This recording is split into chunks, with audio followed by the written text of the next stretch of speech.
আল্লাহ বলেন আমি জাহান্নাম বানাইছি, আমি চাই না আমার মোহাব্বতের কোনো বান্দা বান্দি জাহান্নামে যাবে। তবে সতর্ক হইয়া চলবা, কোনো গুনাহ যেন না হয়। যদি হইয়াই যায়, আমি আল্লাহ গুনাহ থেকে তোরে পাক করার জন্য বারবার তওবার দরজা দিয়ে ডাকি, ফিরে আয়।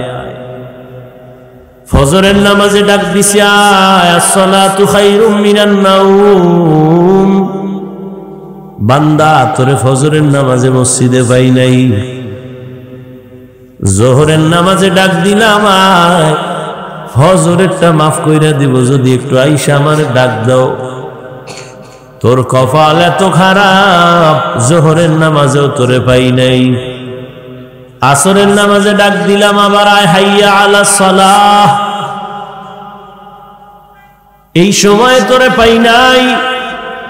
আমি আল্লাহ রাগ করি নাই, আশায় আশায় আবার আমি মাগরিবে ডাক দিছি, আয়।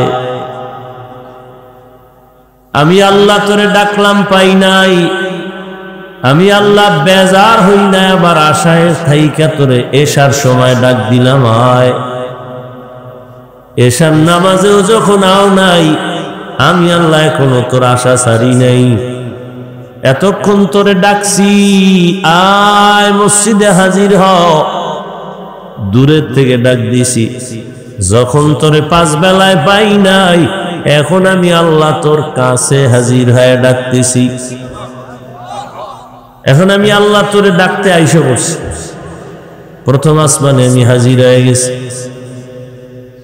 একদিন আর দুদিন না, প্রত্যেক দিন রাতের শেষ ভাগে আল্লাহ ডাকেন, আলা মিন মুস্তাগফিরিন ফাগফির আলাহ।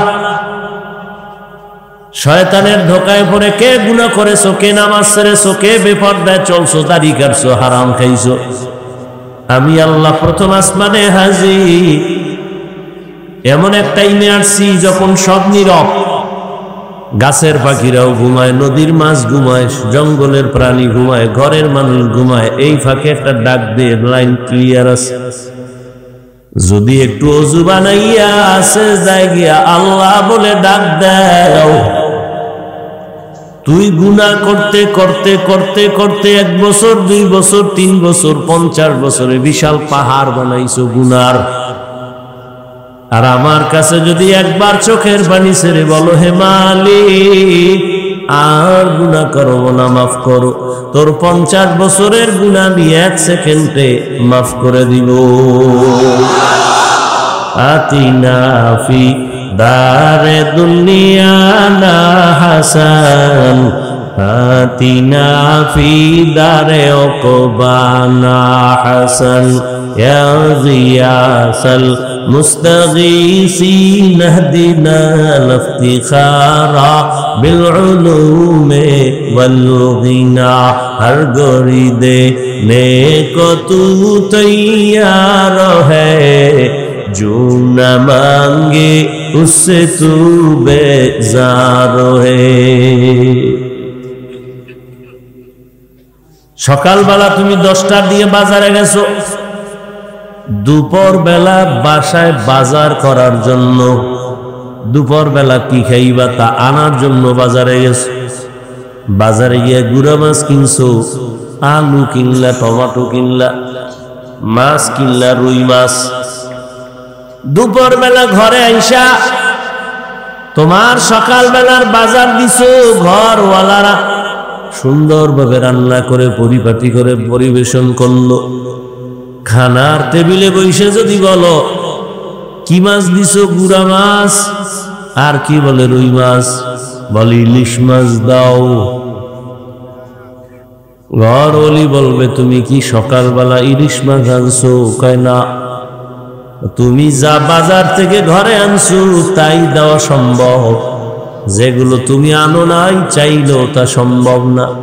ঝগড়া হবে, তর্ক হবে, এক পর্যায়ে সংসার আলাদা হয়ে যাবে।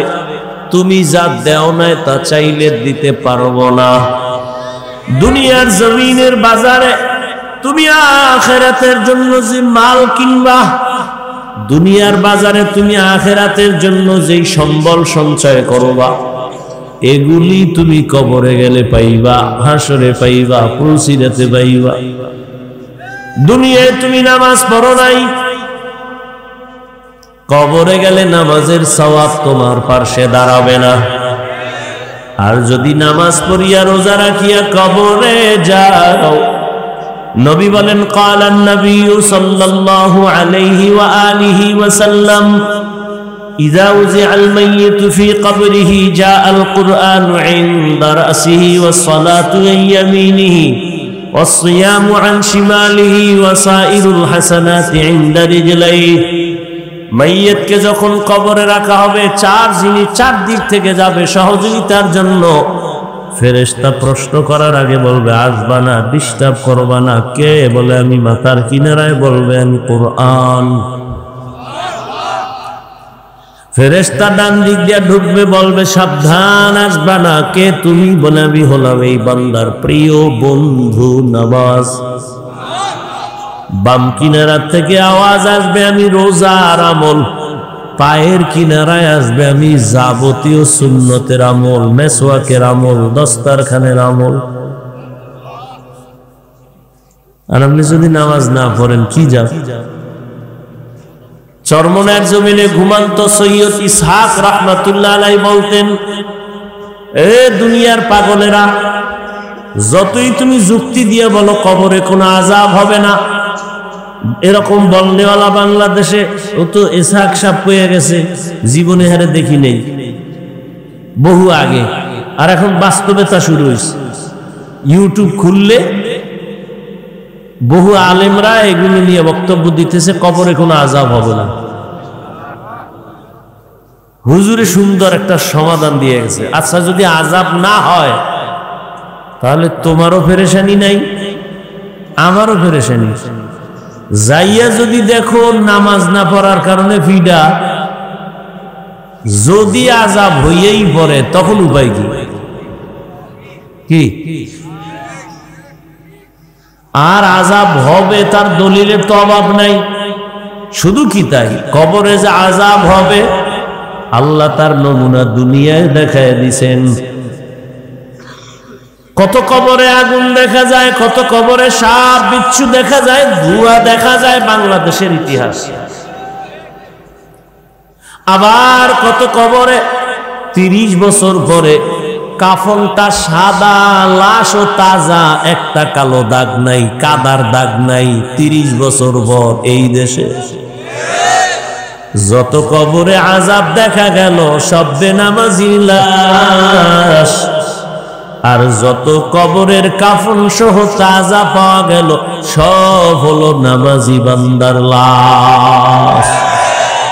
মাকুন সুসতি নামাজে পাঞ্জে গানা ফাওয়াইলুল লিল মুসাল্লিনাল্লাযিনা। চার জিনিস যাবে কবরে, সেটা দুনিয়ার থেকে অর্জন করা লাগবে, না হয় কবরে যাবে না। তো কবরে আযাব হবে দলিল অভাব নাই। রহমতের নবী রাস্তা দিয়া চলতেছেন, সাহাবায়ে কেরাম সাথে চলতেছেন। হঠাৎ করে বললেন, হে সাহাবায়ে কেরাম দাঁড়াও, কবরের মধ্যে কথা, কবরের মধ্যে আযাব হইতেছে, দোয়া করি। কে কয়? রহমতের নবী বলেন দাঁড়াও, কবরের ভেতরে আযাব। এখন প্রশ্ন একদম কইরেই ফেলবি, আর প্রশ্ন করার এলাকায় তো এসে। নবী গায়েব না জানলে কবরের আযাব দেখে গেলেন কি? আহলে সুন্নাত ওয়াল জামাতের বিশুদ্ধ আকীদা, একমাত্র গায়বের মালিক আমার আল্লাহ, জমিনে আর কেউ গায়ব জানে না। আচ্ছা, আমাকে সহজ, আমি 5 বছর কথা কম কই, কারণ আমার শ্রোতারাও সাধারণ মানুষ, বয়ানও সহজে দিতে চাই যাতে সহজে বুঝে। পেছের বয়ান করি না, আর আমার এই পেছ দেওয়ার নিয়ে এলেমও আমার নাই। আচ্ছা, আমাকে সহজে একটু আল্লাহ বিবেক দিছে, বলেন তো আল্লাহ কয়জন? আল্লাহ যে এক, কোন দিক থেকে এক বুঝা পেলেন? কিন্তু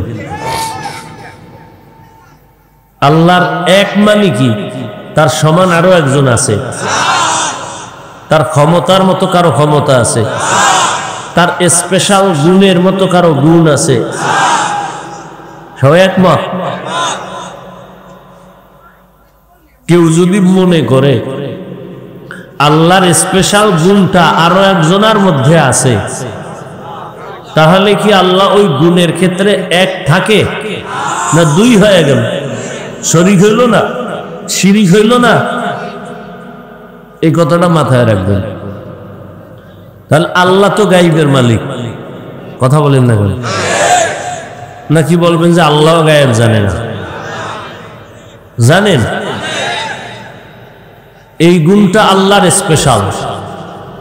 এখন যদি বলেন এই গায়েব জানা যে আল্লাহর একটা গুণ, এই গুণটা আমার নবীর মধ্যেও আছে অথবা পীরের মধ্যেও আছে, যদি মনে করেন, তাহলে আল্লাহর এই গুণটা কি আল্লাহর জন্য একক থাকলো? ভাগ হয়েছে না? তাহলে আল্লাহ তো ওই ক্ষমতাওয়ালা যার মধ্যে কারো অংশীদার নাই। কথা বুঝাইতে পারছি? আল্লাহর ক্ষমতা আর একজনকে দেওয়া, আল্লাহর গুণ কারো মধ্যে আছে তুলনা দেওয়া, মনে করার নাম শিরিক। যারা মনে করে তাদের নাম মুশরিক। আল্লাহর এটা স্পেশাল গুণ। রিজিক দেনেওয়ালাকে, এটা আল্লাহর স্পেশাল গুণ।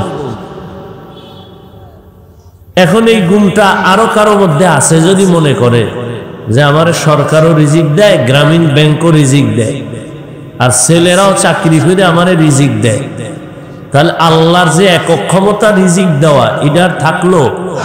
ভাগ হইল না? তাহলে আল্লাহ যে এক, এ কথাটা আর থাকে না। আর আল্লাহ এক যদি বলতে চান, তাহলে রিজিক দেনেওয়ালাও ক্ষেত্রেও আল্লাহ কি এখানে কারো অংশীদারিত্ব? কেউ যদি মনে করে আছে, মনে করার নাম শিরিক, যে মনে করবে তার নাম মুশরিক। তুমি হেন উঠছো কেন? বারবার বারবার সতর্কবাণী করছে। আচ্ছা, এখন ওই জবাবটা রয়েছে না, নবী গায়েব জানে তো কবরের আযাব কেমনে দেখে? তার কাছে জবাব দেওয়ার আগে আমার একটা প্রশ্ন আছে। কি প্রশ্ন? নবীজিকে দাওয়াত দিছে এক ইহুদি মহিলা, যুদ্ধ চলাকালীন সময়ে নবীরে পার্শ্বে খানা দিছে রুটি, রুটির মধ্যে বিষ। রহমতের নবীর পার্শ্বে এক সাহাবী বিষ মিশানো রুটির লোকমা দিয়া জায়গায় মরে গেছে। বিষ মিশানো রুটি নবী একটা লোকমা খাইছে, পেটে চলে গেছে।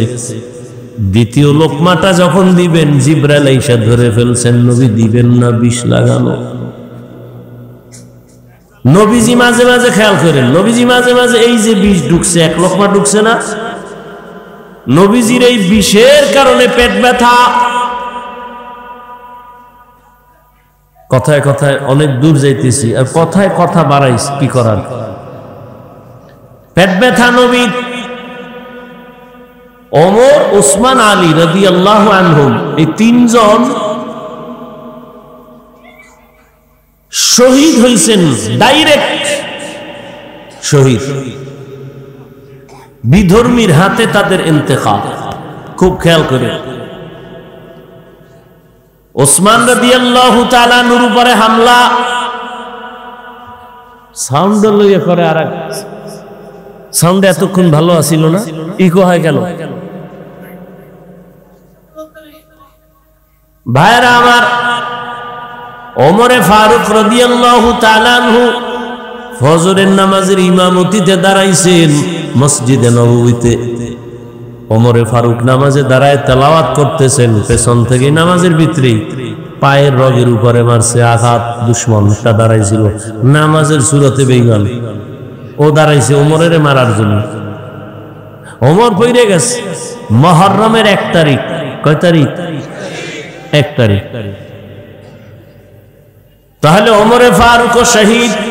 ওমর জিজ্ঞেস ছেলে আব্দুল্লাহ, রে আব্দুল্লাহ, আমারে যে আঘাত করলো, আমি তো এখন মরে যাচ্ছি, বলতো আমারে আঘাতটা মুমিনে করছে না বেঈমানে? কয় বেঈমানে। বল আলহামদুলিল্লাহ, আমি শহীদ। হযরত আলীও কি শহীদ না? তার ছেলে হাসান রাদিয়াল্লাহু তাআলা আনহু শহীদ, তার সন্তান হুসাইন রাদিয়াল্লাহু তাআলা আনহু শহীদ। এই যে বর্ণনাটা দিলাম, অর্থাৎ তরবারির দ্বারা, এই শহীদ, এই তরবারির শহীদ বড় দামি না? বিনা হিসাবে জান্নাত। সর্বোচ্চ ইজ্জতের মরা এই শহীদ হন। কিন্তু এইভাবে শহীদ আবু বকরও হন নাই, নবীও। খুব খেয়াল করেন, কিন্তু পেঁচ লাগাইন না, বুঝেন ভালো করে। আমি বাসার থেকে কি রেডি করে আইছি এই বয়ান? জীবনও নেই, দুই চার মাসে এই বয়ান কোথাও করি না। মানে এখানে বের হচ্ছে কেন আল্লাহু আলাম, হয়তোবা এখানে কোনো রুগী থাকতে পারে, তার ঔষধ দিচ্ছি। খুব খেয়াল করে। এখন এই মর্যাদার শহীদ, এইভাবে মরণটা শহীদের আবু বকরেরও হয় নাই, নবীজিরও। তাহলে মর্যাদা, শহীদের মর্যাদা ওমর পাইল, সর্বোচ্চ শহীদের মর্যাদা উসমান পাইল, এই মর্যাদা আলী পাইল, আবু বকর পাইল না কেন? অথচ আবু বকর তো তাদের থেকে দামি না, নবীর তো তুলনাই নেই। তাহলে এই মর্যাদা তাদেরকে আল্লাহ দিলেন না কেন? একটা কঠিন প্রশ্ন না? এর সংক্ষিপ্ত জবাব হলো, ওই আল্লাহর নবীও শহীদ, আবু বকর শহীদ, তবে সিস্টেম একটু আলাদা। বেঈমানের হাতের তরবারি যদিও না, কিন্তু বেঈমানের আক্রমণ তো চলছে। বেঈমানের হাতে ডাইরেক্ট নবীর ইন্তেকাল হয় নাই, শহীদ হয় নাই, কিন্তু আল্লাহ শহীদের মর্যাদা দিয়েছেন এইভাবে, ওই যে বিষ মিশ্রিত রুটি নবী এক লোকমা খেয়েছিলেন, ওই বিষের ব্যথা ফাঁকে ফাঁকে উঠে, ফাঁকে ফাঁকে উঠে নবীর শেষ ওই বিষের বেদনায় ইন্তেকাল হলো। নবীর স্পষ্ট সহিহ হাদিস, যারা পেটের বেদনায় মারা যাবে আল্লাহ তাদেরকে গলা কাটা শহীদের মতো মর্যাদা দান করবে। তাহলে নবী শহীদ না? রইল কে? আবু বকর সিদ্দিক রাদিয়াল্লাহু তাআলা আনহু। তার শহীদ কেমনে? সে শহীদ কেমনে? ওই হিজরতের রাতে গর্তের মধ্যে সাপে যখন কাটছিল, মনে আছে নি? রহমতের নবী আশ্রয় নিবেন, দুশমন পেছনে আসতেছে। আবু বকর কয়, নবী দেখি গর্তের মধ্যে আমি আগে যাই, পরিষ্কার করি, এরপরে আপনাকে ইশারা দিলে ঢুকবেন। নবী দাঁড়ানো, আবু বকর ঢুকলেন। আবু বকর ঢুইকা দেখে অনেক ছিদ্র দেখা যায়, না জানি কোনো কষ্ট হয়, শত্রু আসে না কোনো সাপ বিচ্ছু আসে। চাদর চিরা চিরা সব ছিদ্রগুলো আটকাইয়া, একটা ছিদ্র আটকাইতে চাদর নাই। আবু বকর পায়ের গোড়ালি দিয়া চাপ দিয়া ধরলেন, ওই গর্তে ছিল একটা সাপ। টের পাইছে আমার নবীর এক নজর দেখার জন্য অপেক্ষা। যখনই আটকায় দিছে সাপ ভয় পেয়ে গেল, আর বুঝি নবীর সুন্দর চেহারা দেখা হবে না। আবু বকর ইশারা দিলেন, নবী আসেন। নবী আসলেন, ভেতরে ঈশা আবু বকরের উরুর উপরে মাথা দিয়ে নবী বিশ্রামে গেলেন, চুপ করে শুয়ে থাকলেন, চোখ বন্ধ হয়ে গেল, নবী আরাম করতেছেন। ওই সাপ আবু বকরের আঘাত করে নাই, দিলের তামান্না রহমতের নবীরে দেখবো না জানি বের হয়ে যায়। এইবার দেখার জন্য পাওটা সরাইতে পারে না, যত আঘাত করে যায় না, আবু বকর পা সরায় না। দাঁত ঢুকায় দিছি আবু বকরের বিষের বেদনা, এরপরও সরায় না। আবু বকরের পুরো বিষে শরীর ধরে গেল, ব্যথা, কান্না, অজান্তে একটা চোখের পানির ফোঁটা রহমতের নবীর চেহারা মোবারকে পড়লো। নবী তাকায় দেখে আবু বকর কান্দে। নবী উঠে বসলেন, কি ব্যাপার? বলেন, ইয়া রাসূলুল্লাহ, জানি না, পা দিয়ে আটকাইছি, কে যেন আঘাত করলো। কয়, পাও সরায় নেন। যখন সরায় দিছে, সাপ নবীরে বুঝাইতেছে, আমি ইচ্ছা করে কোনো আঘাত করি নাই, আমারে দয়া করে মাফ করে দেন, আমি আপনার চেহারা দেখার জন্য অপেক্ষায় ছিলাম। নবীজি সাথে সাথে হাতের আঙ্গুল দিয়া লালা নিয়া যখন দিছে সাথে সাথে পুরা বিষ পানি হয়ে গেছে। ঠিক এটাই সবাই জানে, এটাই প্রসিদ্ধ ঘটনা। কিন্তু এই বিষের কিছু ক্রিয়া আবু বকরের মধ্যে রয়েই গেছে। মাঝে মাঝে এই বিষ ক্রিয়ায় ব্যথা ব্যথা ব্যথা, এমনকি জীবনের শেষ ইন্তেকাল এই বিষের ব্যথায় হয়েছে। আল্লাহ তাআলা এই বিষের বেদনায় তারে শহীদের মর্যাদা দান করেছে। আবু বকর তো ওই আশিক যে আল্লাহ নিজে সাহাবায়ে কেরামদের মধ্যে শুধু আবু বকরকে আসমান থেকে ডাইরেক্ট সালাম পাঠিয়েছেন। আবু বকরকে আল্লাহ নিজে সালাম পাঠিয়েছেন, জিবরাইল আমার আবু বকরকে আলাদা সালাম দাও। তো রহমতের নবী, ও বাবারা যারা বলবা নবী যদি গায়েব না জানে কবরের আযাব কেমনে দেখে, জবাব দেওয়ার আগে তোমার কাছে প্রশ্ন, নবী যদি গায়েব জানে রুটির বিষ কেন দেখে না? রুটির বিষ দেখছে নবী? দেখলে কেউ খায়? তো নবী যদি গায়েবই জানে রুটির বিষ দেখে না কেন? তুমি বলবা গায়েব যদি নাই জানে কবরের আযাব দেখে কেন? এবার ভিডাভিডি করো দুই দল, মাথা ফাটায় ফেলো। এ উসিলে কিছু হাজার কোটি মানুষ মরে যায়, সমাধান তোমরা মরার পর। ভিডাভিডিও গাবি, কারণ বাঙালির এই চরিত্র, আগে ভিডাভিডি এরপর সমাধান যাওয়া। বিচারক যেটি হেডির দাঁড়াইলে কয় কি, আর তুই আমার তারাইছো আগে সাইজ করে আবি না, ধুম একলাসা দিবি, এরপরে আমি বিচার, এরপর টাকা যেদিকে বেশি এদিকে আমি দিয়ে দিব, এত টেনশন কেন, আগে বিড়াবি। সব ঝামেলার সমাধান একটা আয়াত, মা ইয়ান্তিকু আনিল হাওয়া ইন হুয়া ইল্লা ওয়াহয়ুন ইউহা। আমার নবী কিছু বলেন না, আমার নবী কিছু দেখেন না, আমার নবী কিছু শুনেন না, আমার নবী কিছু জানেন না। আমার আল্লাহ যা বলান নবী বলেন, আল্লাহ যা দেখান নবী দেখেন, আল্লাহ যা নবী কি শুনান নবী শুনেন। রুটির বিষ নবীরে আল্লাহ দেখান নাই, দেখেন নাই। কবরের আযাব আল্লাহ দেখাইছেন, আমার নবী দেখেছে। কাদের কুদরত দারি বার কামাল, আনতা রব্বি আনতা হাসবি জুল। এই একটা কথার জন্য কত বড় কপাল ভরা মানুষ। এই হুজুরে গাইড মানে না, হুজুরের লাগে নাই।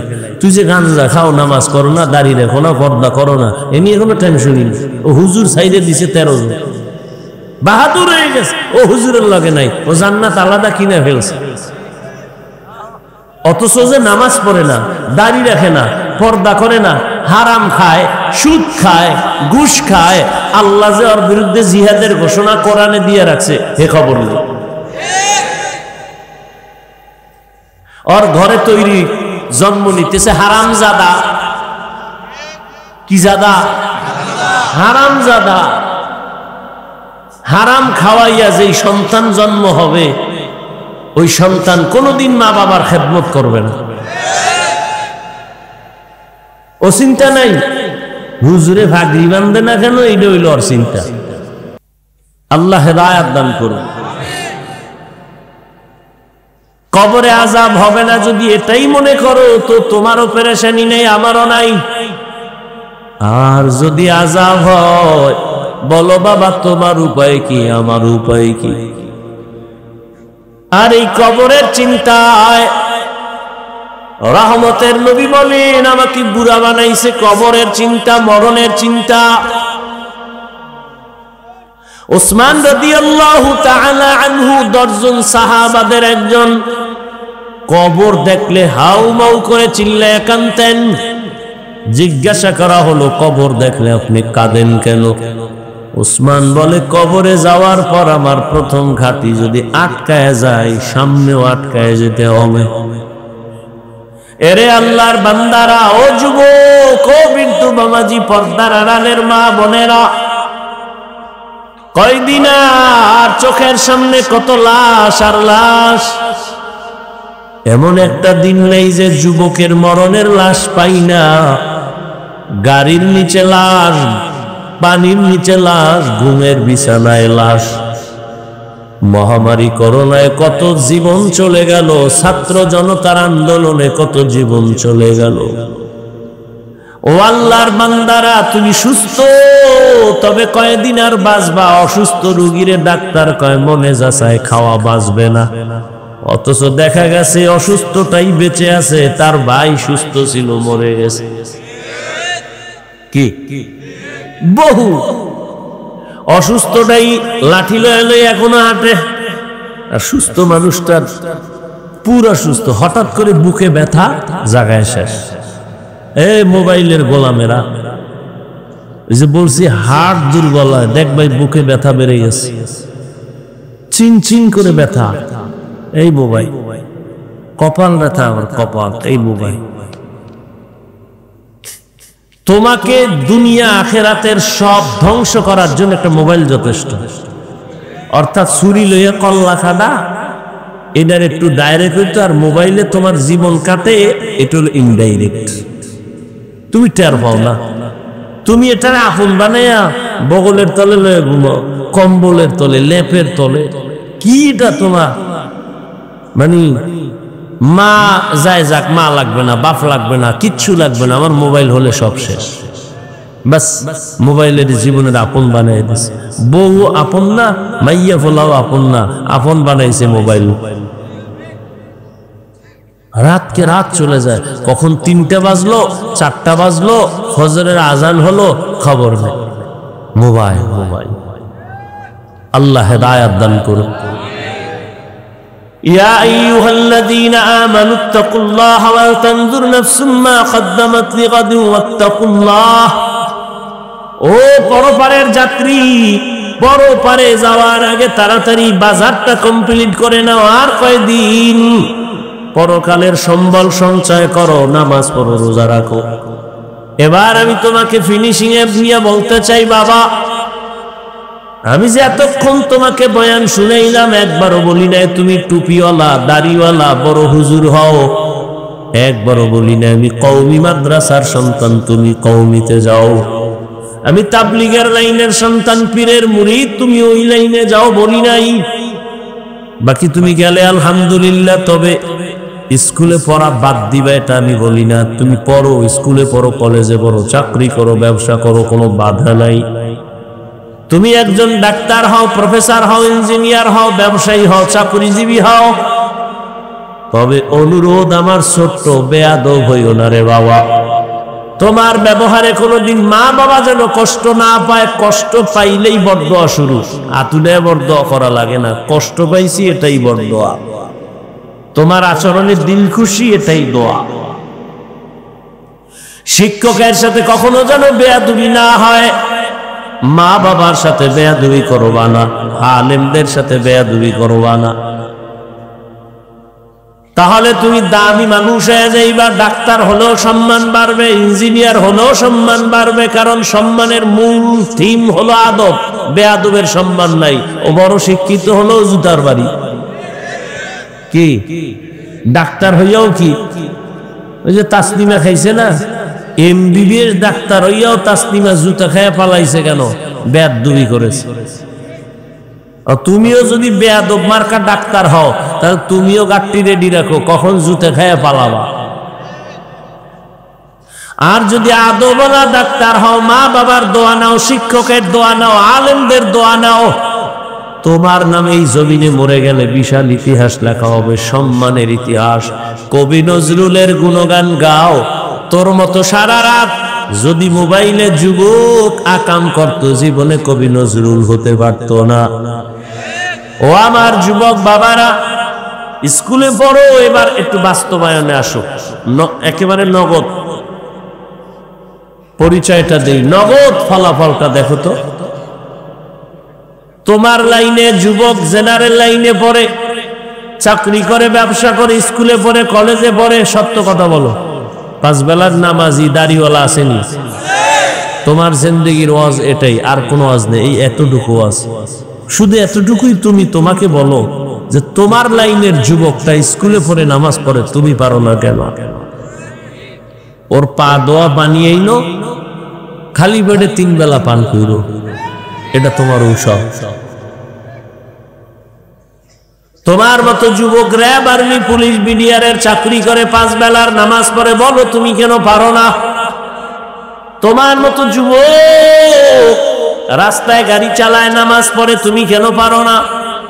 তোমার মতো যুবক ওসি, ডিসি, এসপি দাড়িওয়ালা নামাজি আছে, তুমি পারো না কেন? তোমার মতো যুবক ডাক্তার, প্রফেসর, ইঞ্জিনিয়ার, 5 বেলার নামাজ পড়ে, দাড়িওয়ালা নাই, তুমি কেন পারো না রে বাবা? তোমার কপাল বড় খারাপ, এখনো সময় আছে, তওবা করো। ও পর্দার আড়ালের আম্মা জানেরা, বোনেরা, আপনাদের মতো কত মা এখনো আছে পর্দা করে, বেপর্দায় চলে না, নামাজ ছাড়ে না, স্বামীর মালের খেয়ানত করে না, মোবাইলে চরিত্র বিক্রি করে না, 5 বেলার নামাজ পড়ে রে মা, আপনারা কেন পারবেন না?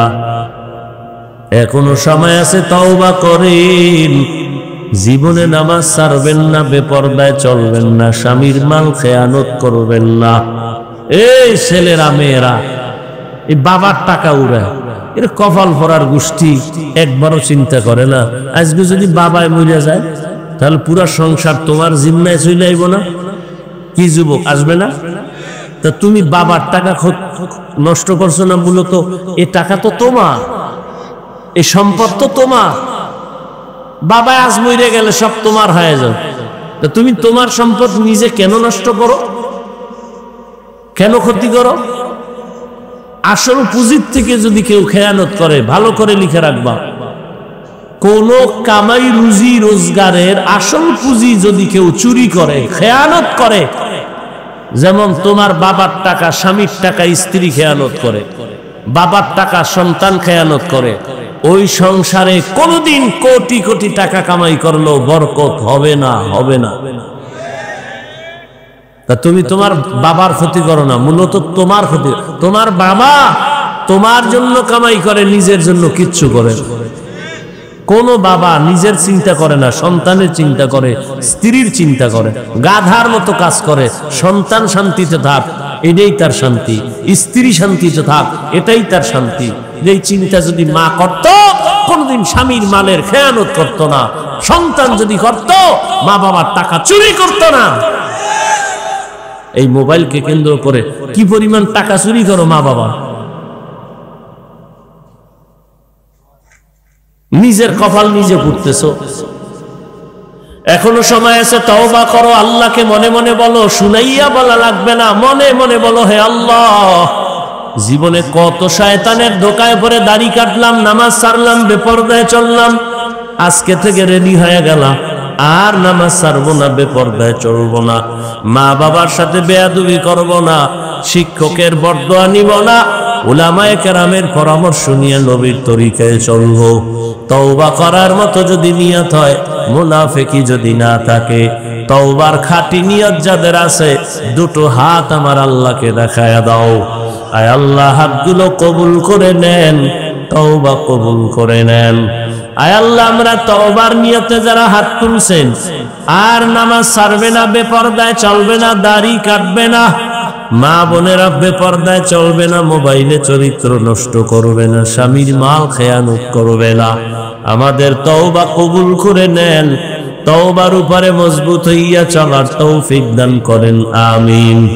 আলহামদুলিল্লাহি রাব্বিল আলামিন, ওয়াসসালাতু ওয়াসসালামু আলা সাইয়্যিদিল আমবিয়াই ওয়াল মুরসালিন ওয়া আলা আলিহি ওয়া আসহাবিহি আজমাইন। ইয়া আরহামার রাহিমিন, ইয়া আরহামার রাহিমিন, ইয়া আরহামার রাহিমিন। রব্বিরহামহুমা কামা রব্বায়ানি সগীরা। আল্লাহুম্মা ইন্নাকা আফুউন কারীম তুহিব্বুল আফওয়া ফা'ফু আন্না। اللهم إنا نسألك رضاك والجنة ونعوذ بك من سخطك والنار ও দয়ার মালিক গুনার বোঝা নিয়ে আপনার দরওয়াজায় হাত তুলেছি ওলামায়ে কেরাম মুরব্বী হাজী সাহেব চাকরিজীবী ব্যবসায়ী যুবক ছাত্র মা বোনেরা মেহেরবানি করে সবাইকে কবুল করে নেন জীবনের গুনাহ মাফ করে দেন আয় আল্লাহ মাহফিল কবুল করে নেন মাদ্রাসা কবুল করে নেন আয় আল্লাহ সমস্ত মুসিবত থেকে হেফাজত করেন আয় আল্লাহ এলাকায় শান্তি দান ইয়াসজুদান وفضل زمانا على زمان كما فضل مكانا على مكان وإنسانا على إنسان ونشهد أن لا إله إلا الله وحده لا شريك له ونشهد أن سيدنا ومولانا محمدا عبده ورسوله أرسله بالحق بشيرا ونذيرا وداعيا إلى الله بإذنه وسراجا منيرا اللهم صل على محمد النبي الأمي وعلى آله وسلم تسليما وبعد فأعوذ بالله من الشيطان الرجيم بسم الله الرحمن الرحيم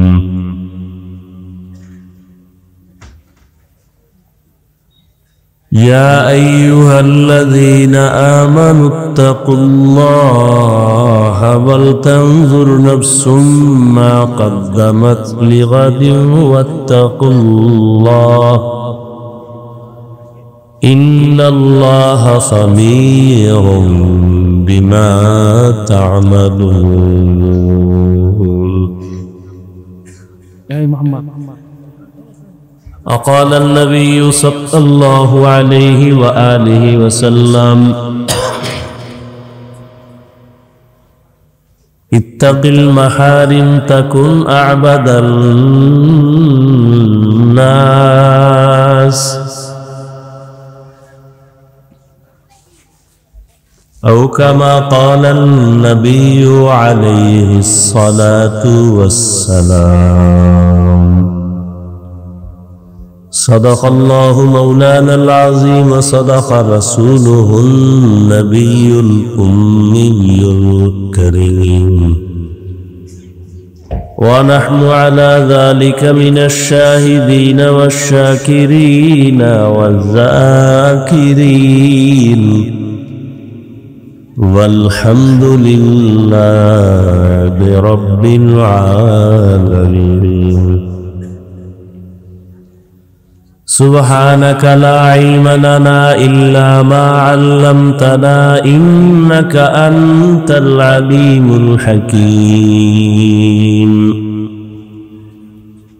رب اشرح لي صدري ويسر لي أمري واحلل عقدة من لساني واحلل عقدة من لساني يفقه قولي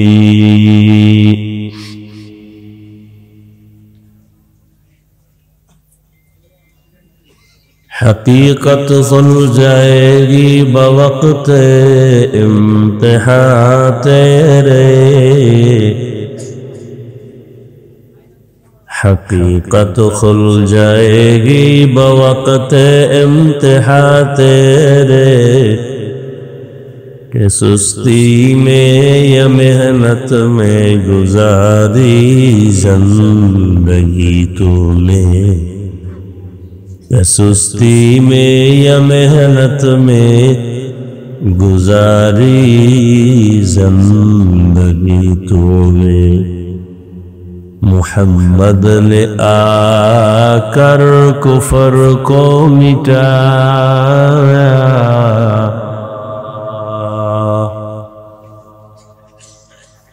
محمد نے آ کر کفر کو مٹایا کفر کو مٹا کر صداقت بتایا کفر کو مٹا کر صداقت بتایا ইমদাদুল উলুম ইসলামিয়া মাদ্রাসা কর্তৃক আয়োজিত আজকের এই মাহফিল 28 ডিসেম্বর 2024 উপস্থিত মুহতারাম সম্মানিত সভাপতি হযরত উলামায়ে কেরাম অত্র অঞ্চলের বিভিন্ন স্থান থেকে আগত আল্লাহ পাকের আশিকিন জাকিরিন শাকিরিন মুহিব্বিন মুরব্বিয়ান এজাম কলিজার টুকরা আমার সমবয়সী যুবক বন্ধুগণ স্নেহের ছোট ভাই পর্দার আড়ালে মা বোনেরা আল্লাহ পাকের দরবারে শুকর যে আল্লাহ আমাদেরকে সুস্থ রেখেছেন এবং এই বেহেশতের বাগানে হাজির হওয়ার তৌফিক দান করেছেন নিয়ামতের শুকর আদায়ার্থে সকলেই পড়ি আলহামদুলিল্লাহ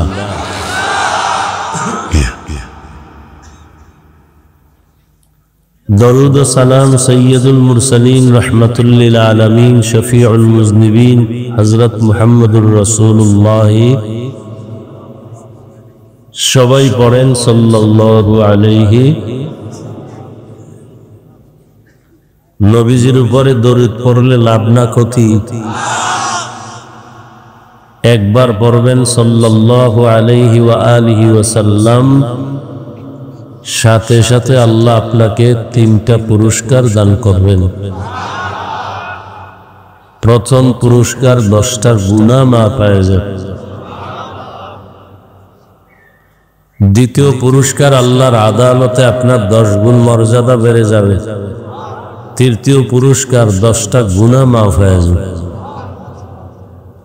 10টা গুনাহ যে মাফ হবে ওই 10টা গুনাহ আমলনামা থেকে কেটে দিলে আল্লাহ বলেন এটা ভিন্ন কোনো ডাস্টবিনে রাখা হয় না বরং এই 10টা গুনাহ নেক দ্বারা পরিবর্তন করে দেওয়া হয় যেন বেশি বেশি দরুদের আমল করেন আল্লাহর আদালতে কি নিয়ে দাঁড়াবেন জীবনের হিসাব 2টা একদিন তো যেতেই হবে নিয়ে যাব কি আর রেখে যাব কি আমরা চলে যাবেন শেষ এ বাড়ির মালিক আর আপনাকে কেউ বলবে না আপনার জীবনে যা আমার বলতেন কিচ্ছুই আপনার থাকবে না সবগুলোর দাবিদার আরেকজন দাঁড়ায় যাবে বলবে বাড়ি আমার আপনার নাম আর কেউ নেবে না এই দুনিয়ার হালাতেই হ্যাঁ যদি ভালো কোনো কাজ করে যান মানুষের কল্যাণে দ্বীনের স্বার্থে তখন আপনার স্মরণ করবে মহব্বতের সাথে প্রশংসা করবে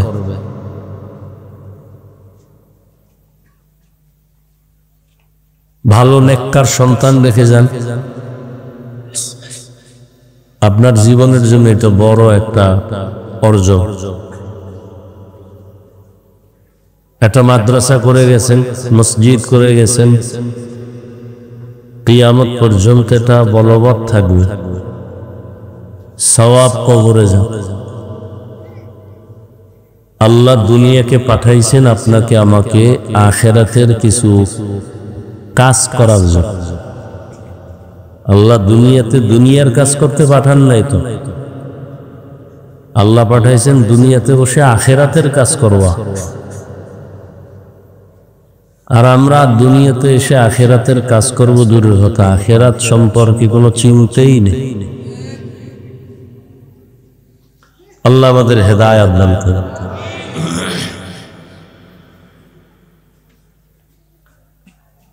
তো আল্লাহ পাকের কোরআন থেকে যে আয়াত পড়ছি, আল্লাহ বলেন ইয়া আইয়ুহাল্লাযীনা আমানুত্তাকুল্লাহ, ও মুমিন আল্লাহকে ভয় করো।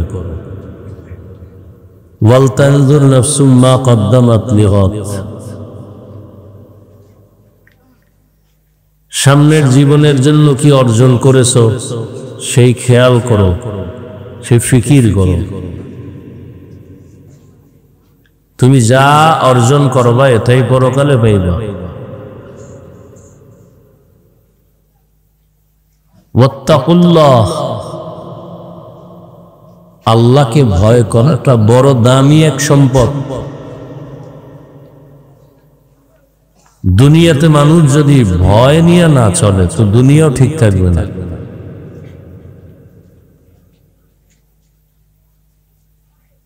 কিছু না কিছু ভয় মানুষের অন্তরে কাজ করে দুনিয়ার লাইনও। যেমন চোর ভয় অন্তরে আছে বিদায় তো অন্ধকারে চুরি করতে যায়, তো দিনের বেলা যেত। আর দিনে যায় কারা? ডাকাত। ও চোর না, ও ডাকাত। আবার ডাকাত যে যায় ওর অন্তরে একটু ভয় আছে, ওই সিপা চাপায় যায়, ওপেন সবার সামনে সাহস পায় না, ওর মধ্যেও হালকা ভয় আছে। সর্বক্ষেত্রে আখেরাতের ভয় যাদের অন্তরে থাকবে, আল্লাহর ভয়, ওই বান্দা আখেরাতের পুঁজি অর্জন করবে। নবীজি বলেন ইত্তাকিল মাহারিম তাকুন আবাদান নাস, আল্লাহর নিষিদ্ধ জিনিস থেকে নিজেকে বিরত রাখো, ফিরে থাকো, তো মানুষের সামনে তোমার মর্যাদা বেড়ে যাবে, আল্লাহ বাড়ায় দিবে। দেখতে দেখতে হায়াতের শেষ, কোন দিন চুল সাদা হলো, দাড়ি উঠলো, সেই দাড়ি আবার সাদা হলো, কোন দিন যে হাতের শক্তি দুর্বল হলো কিছুই বলতে পারি না।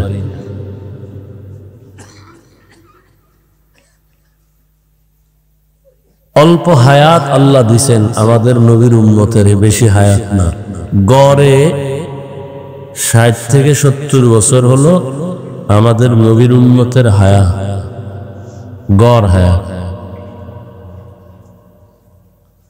৩০ বছর যার বয়স, আর বাঁচলে আর ৩০। কথার কথা, যদি আল্লাহ বাঁচান আর কত? ৩০। বাঁচবেন কিনা বলা যায় না। বেশিরভাগ অল্প বয়সের মানুষ মরে যাইতেছে, বেশিরভাগ সুস্থ মানুষগুলো অসুস্থ মানুষের আগে চলে যাইতেছে। তো ৩০ বছর যে আপনি বাঁচবেন, কি নিয়ে বাঁচবেন? না দুনিয়ার কোনো বাঁচার চিন্তা আছে? বাঁচবে এতটুকুই বুঝে, বাঁচার জন্য যা দরকার সেটার চিন্তা নেই। বাঁচার জন্য সব থেকে বড় প্রয়োজন নিজের সুস্থতা। প্রত্যেকটা মানুষ অসুস্থ, এমন একটা মানুষ নাই যে অসুস্থ না। এই মাঠে যে কয়টা মানুষ আছে সব অসুস্থ, কারণ অসুস্থ হওয়ার মেডিসিন পকেটে লয়ে ঘুরে, হাতে লয়ে ঘুরে।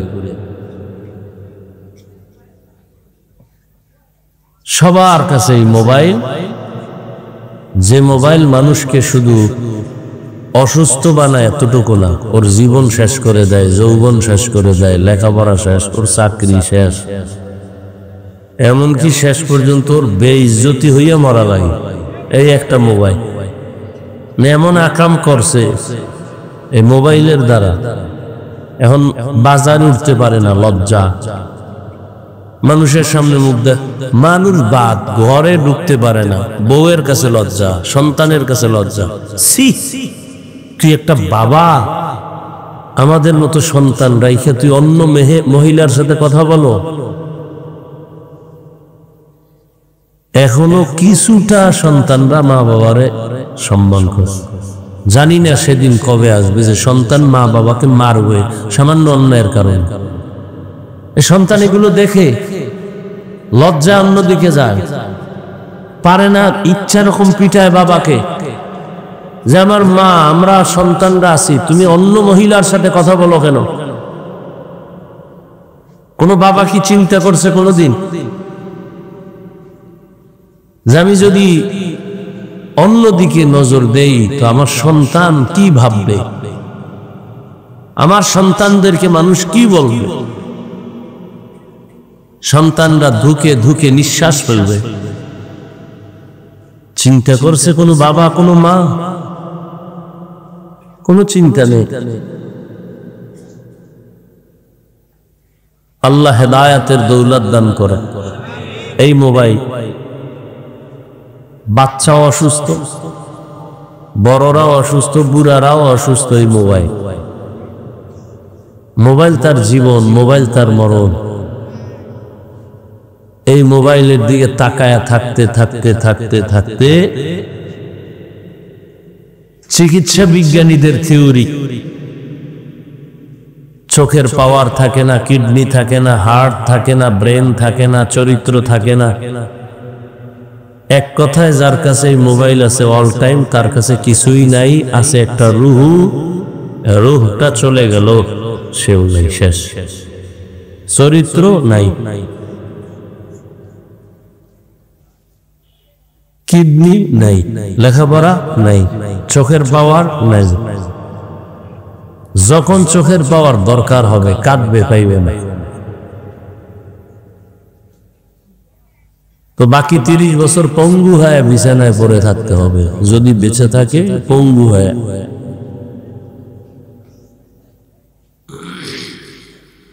এ বয়ান কেউ করবে না, কারণ জাতির কপাল খারাপ।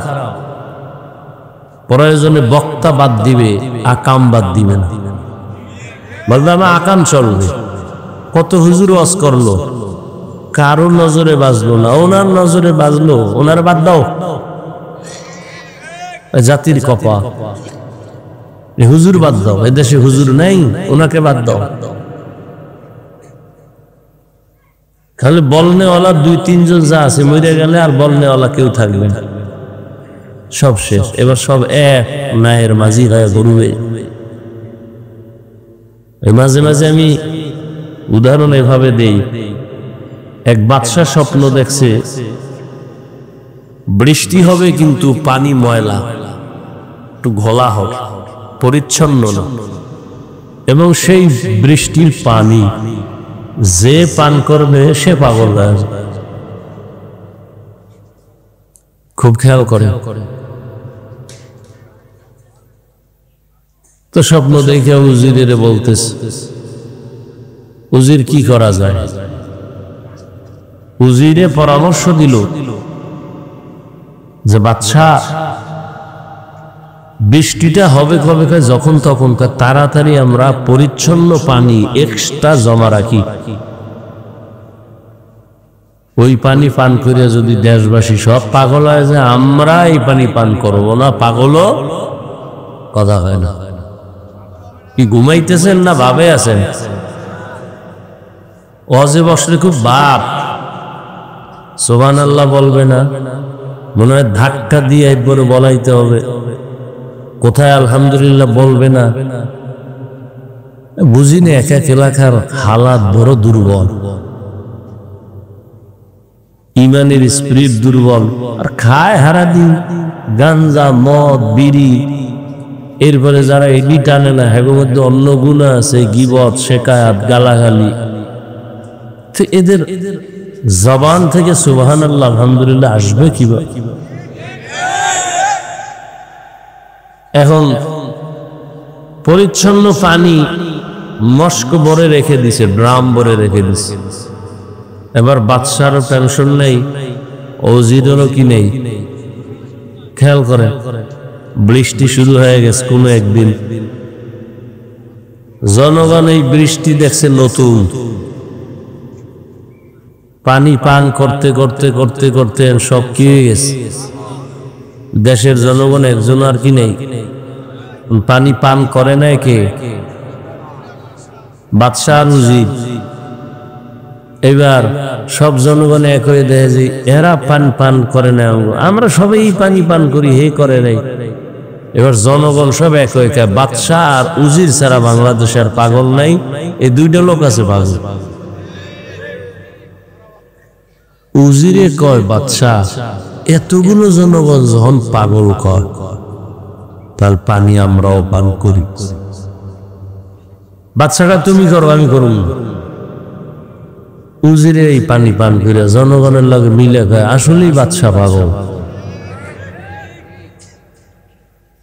বাদশাহ উজিরে যখন পাগল খায়, আমি আর ছাগল থেকে লাভ কি, আমিও পান করি। এবার বাদশাহ পানি পান করছে, এখন আর কেউ কি নেই, সব এক, আর পাগল টাগল নেই। বাদশাহ ভালো, উজিরও ভালো, বুঝেননি কথা?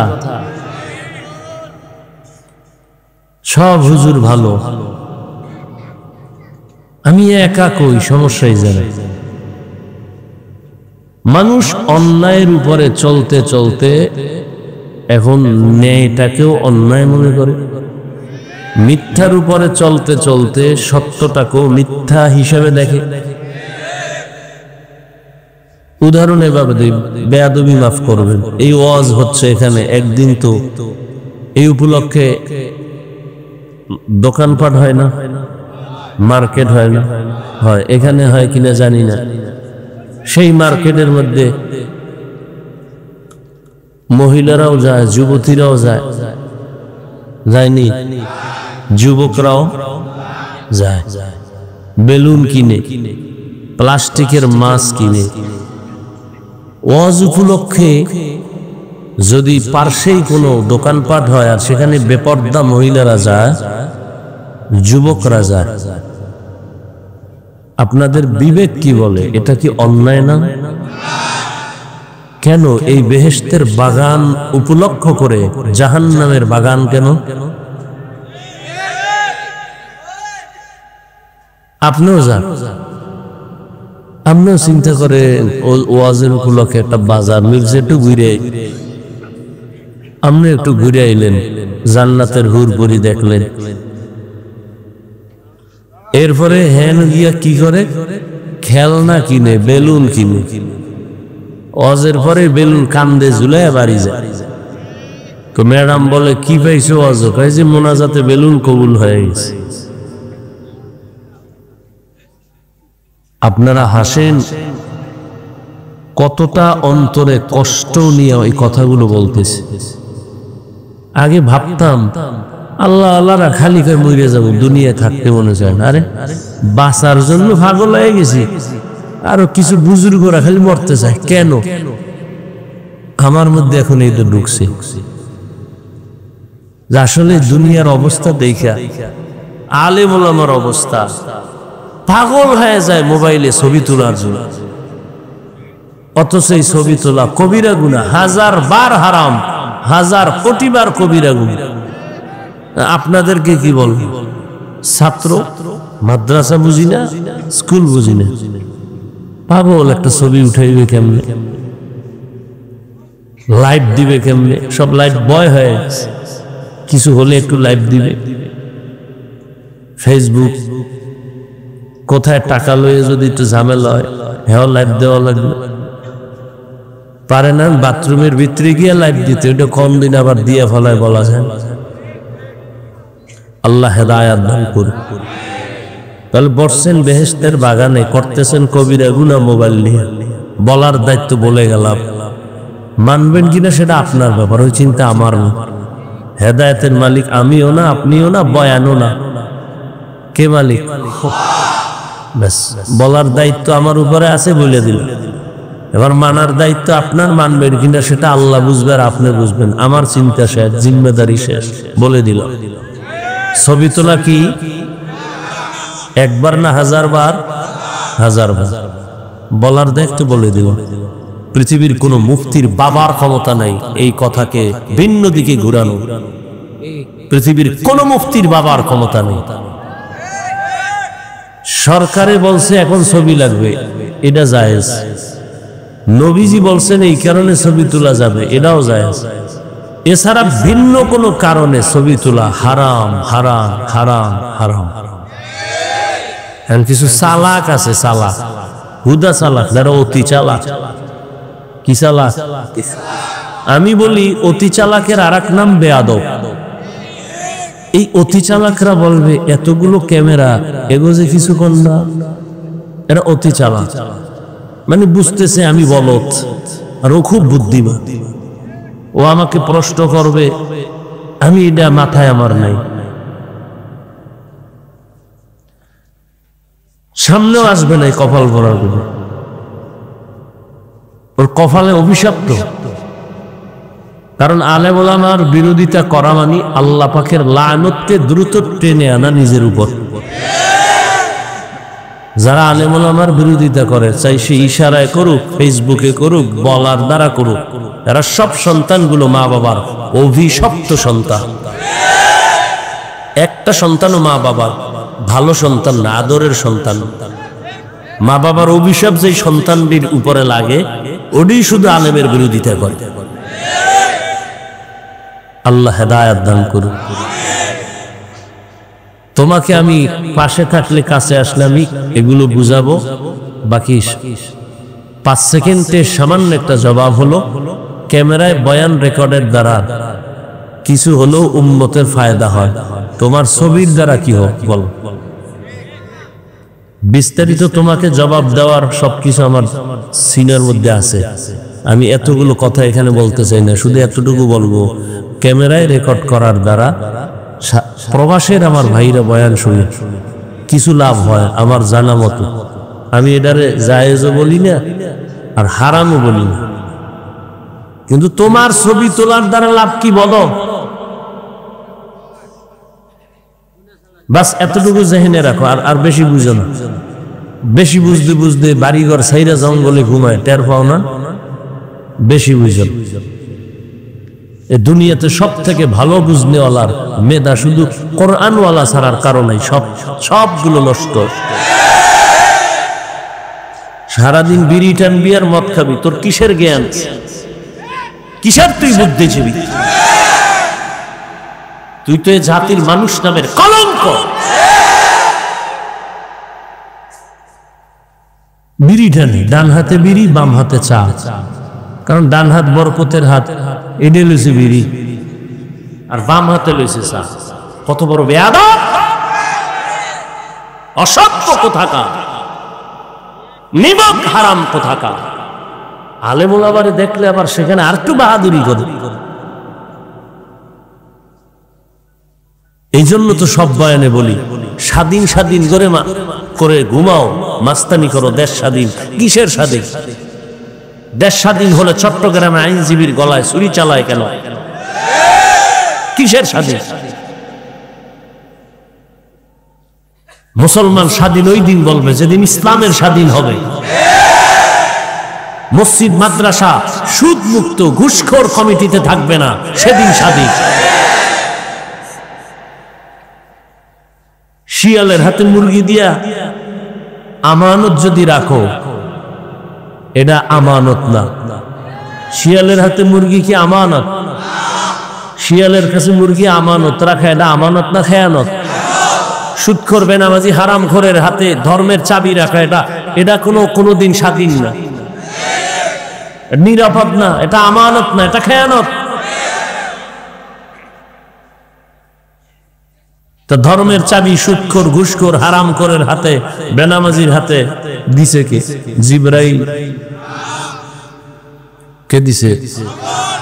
আমরা কইতে লজ্জা লাগে না? আকামটা কইরা ভোটের আগের রাত্রে টাকা খাইছো, তখন খুব ভালো লাগছিল।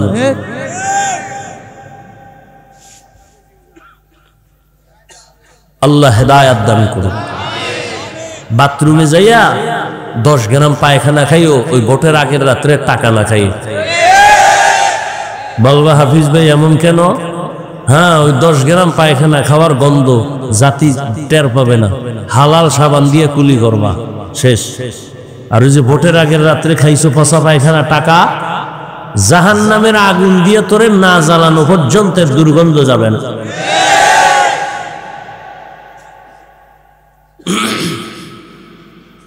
ইয়া আইয়ুহাল্লাযীনা আমানুত্তাকুল্লাহা ওয়াল তানজুর নাফসুম মা কদ্দামাত লিগাদিন ওয়াত্তাকুল্লাহ ইন্নাল্লাহা খাবীরুম বিমা তা'মালুন।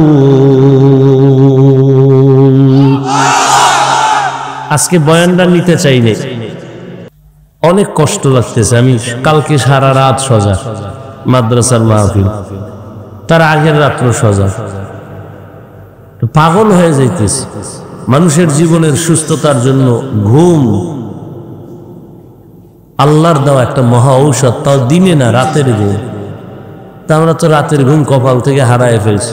আমরা হারাইছি দিনের কাম কইরা, আর তোমরা হারাইছো মোবাইলে আকাম কইরা। মানে হারানের লাইনই সবাই। আমরা সারা রাত ওয়াজ কইরা গাড়িতে দৌড়াই, আর তোমরা আল্লাহর কাছে মোনাজাত দিয়ে খান্ডে কেটে যাই, আর তোমরা হুইয়া হুইয়া মোবাইল হাতে লয়ে মোনাজাত দাও না। আমরা মোনাজাত দেই বইয়া, তোমরা দাও হুইয়া। সব মোনাজাতে যায় সারা রাত। কি খুশি না, খুব খুশি। মোবাইলে সারাটা রাত কবিরা গুনাহ করো, খুব খুশি লাগতেছে। রাতের মধ্যে আল্লাহ আসমান থেকে ঠাডা ফালায়া তোর চেহারা পাল্টায় দিত, শুধু মুহাম্মদের উম্মত হওয়ার কারণে দেয় না। কারণ মুহাম্মদ তো আল্লাহর পেয়ারা রাসূল, সব নবী তো আল্লাহর বন্ধু, সব নবী। মুহাম্মদ একটু আলাদা। মুসা নবী আল্লাহর বন্ধু, ইব্রাহিম আল্লাহর বন্ধু, ইসমাইল আল্লাহর বন্ধু, ইয়াহইয়া, নূহ, সালেহ আলাইহিস সালাম, সব নবী আল্লাহর বন্ধু। মুহাম্মদ আল্লাহর বন্ধু। তবে ব্যবধান হলো, সব নবী রাসূল আমার আল্লাহ তাআলার আশিক। আল্লাহ বলেন আমি নিজে মুহাম্মদের আশিক। সব নবী রাসূল কার আশিক? আর আল্লাহ কার আশিক? আল্লাহ বলেন আমি মুহাম্মদের আশিক। কেমন আশিক? বলে মুহাম্মদের তরিকা মানলে আমি তাকে জান্নাত দিয়ে দিই। মুহাম্মদের উম্মতের আমি যেই ফ্যাসিলিটি দিয়েছি, পৃথিবীর কোন নবীর উম্মতের আমি তা দেই নাই। অন্য নবীর উম্মতেরা সীমা লঙ্ঘন করলে আমি চেহারা পাল্টায় দিয়েছি। আর আমার নবীর উম্মত যদি উল্টা পাল্টা করে, অন্তত আমি দুনিয়ায় চেহারা পাল্টায় লজ্জা দিব না। কিন্তু তা করায় গন্ডায় কিয়ামতে হিসাব নিয়ে কঠিন বিচার করব। কঠিন বিচার হবে, করায় গন্ডায় হিসাব হবে, কত ধানে কত চাল। আল্লাহ বলেন আমি তওবার দরজা খুলে রাখছি, তাড়াতাড়ি আয়। আমি আল্লাহ জাহান্নাম বানাইছি, কিন্তু কাউকে জাহান্নামে দিতে চাই না। কলিজার টুকরা সন্তান, মা বাবা এত মহব্বত করে, কিন্তু সতর্কবাণী দিয়ে একটা বেত রেডি রাখছে। এই যে লাঠি দেখছো, এই লাঠি তোরে মারমু যদি উল্টা পাল্টা করো। মারার নিয়ত নাই, তবে সন্তানকে সত্য সতর্কতার জন্য বেত দেখায়।